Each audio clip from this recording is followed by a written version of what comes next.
All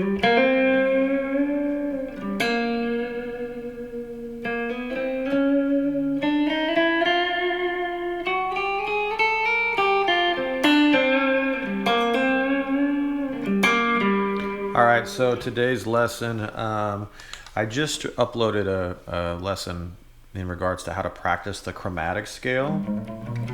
So make sure you take a look at that, because I'm gonna skip over, how to play it, how to see it, and so if you don't know that, check that out.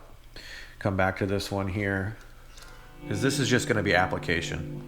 So how do we apply the chromatic scale to the blues?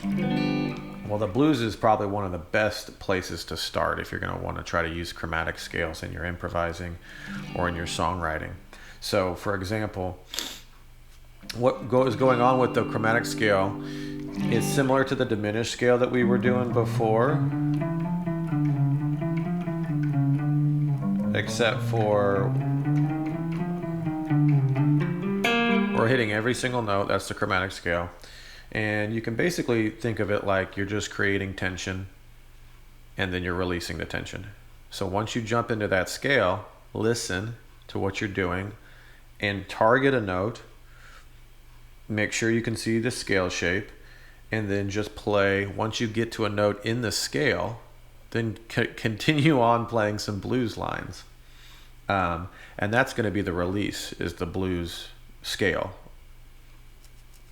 or the chord tone or whatever you're doing.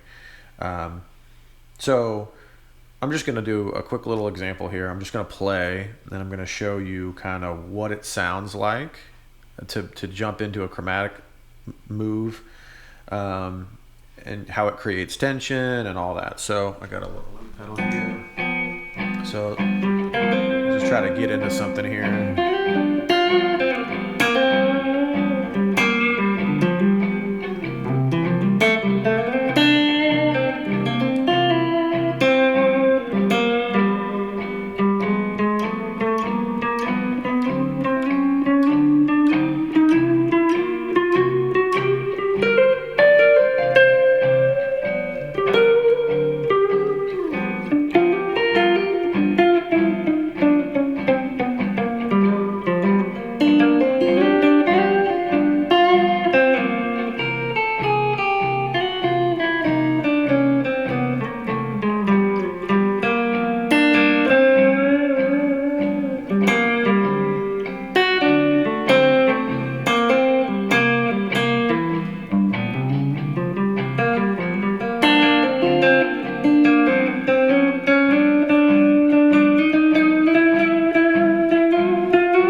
Okay, so I was getting into it a little bit there.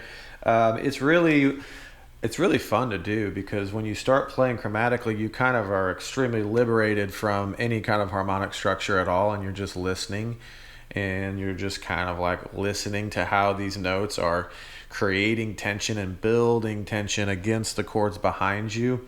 I'm not really paying attention to what note I'm playing when I'm playing chromatically. What I'm doing is I'm actually just looking at a note in the future where I'm headed, and I'm thinking, do I want to land on that note in the scale, or maybe I get to that note and I'm like, no, let's just keep rolling, and I keep going further. And so it's a great listening tool, a great listening exercise, and you will play a lot differently, because you're not you're going to be out of your comfort zone, I assume, if you're just new to the chromatic scale and playing it in this kind of way.